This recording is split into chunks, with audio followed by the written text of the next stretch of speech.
For today's ganap nga at dahil nga day off na naman ni Kavava nyo at nagtinda nga na naman kami ng dada dito sa may salaysay. O diba, kadi-display pa lang namin talaga naman yung mga pinsan ko, French fries na naman ang pinagbibili.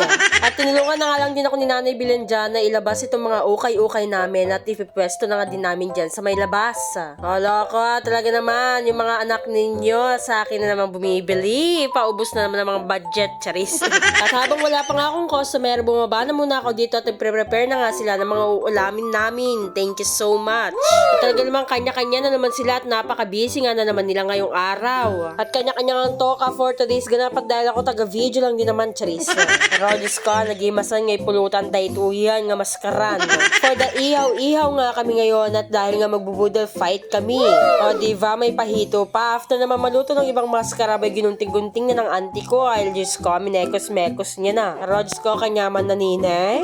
Habang itong bulldog naman na ito, abay nagpe-prepare naman na siya ng kanyang recipe. Ito yung tilapiyang inihaw na pinalamanan niya ng kamatis sibuyas. Diyos ko, ng kanyaman na. Wow. At birthday nga nitong si auntie ko, Jingjing, kaya naman nagpakain siya ng pabudel fight ngayon. Happy birthday! Habang wala pa nga masyadong ginagawa, abay umakyat na muna ulit ako sa may tindahan at baka may bumibili na namang mga bata pero nagkakamali ako. Dahil naglalaro pala sila dito ng at nakshuta na prank na naman ako ng batang tong si Sia.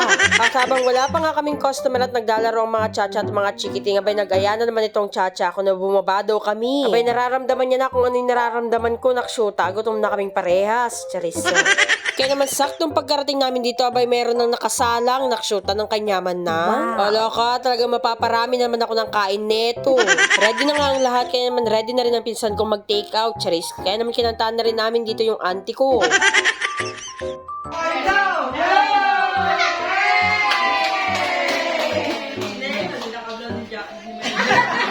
Abay, syempre, sinunod na rin namin na magdasal at magpasalamat sa lahat. Kaya naman ano pang inaantay yung mga kavava, mga tana, naksyuta ng kanyaman ng pamangandan Hindi na nga kami umupo ng dada dyan para naman rekta babagad at marami kaming makain. O diba, di nyo alam yun, charis. Nagimos ka talaga mga jagpay-paiso. Diyos ko, sa pagday-diet nakman ka nutatan. Bayaan mo na, nabigat tuman na yun, charis. Mga alas 2 na siguro nung nakakain na kami dito at dahil nga Diyos ko, napakatagal naman maihaw yung hito. Abay, syempre, hindi naman kasi masarap kapag may mga dugo-dugo pa nakshuta, maliban na lang kung iglesia ka, charis. Abay talagang pinaspasan na namin magkain-kain dyan dahil hindi naman na maubos-ubos yung mga pagkain namin. Habang ang chacha ko dito talaga naman busy magkain-kain ng mga cake. Abay nung nararamdaman ko nang talaga naman nabubusog na ako at hindi ko na kaya, abay tinigilan ko na talaga nakshuta.